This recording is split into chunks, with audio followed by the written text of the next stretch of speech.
अस्सलाम वालेकुम viewers, welcome to Urdu से यूट्यूब चैनल। अस्सलाम वालेकुम प्यारे व्यूअर्स, उर्दू से टीम की जानिब से एक और नई वीडियो के साथ हाजिर है।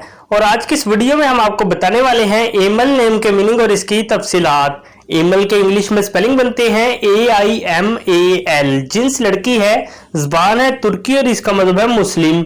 एमल के मायनी है आरजू, ख्वाहिश। तफसील है इसकी एमल नूर, एमल बतूल, एमल जहीर। एमल नाम का शुमार लड़कियों के नामों में होता है। एमल नाम के अफराद के लिए खुशकिस्मत नंबर 8 माना जाता है, जबकि खुशकिस्मत दिनों में बुध, जुमा और हफ्ता शामिल है। खुशकिस्मत धातुओं में हिस्सों के हिसाब से चांदी और तांबा शामिल है।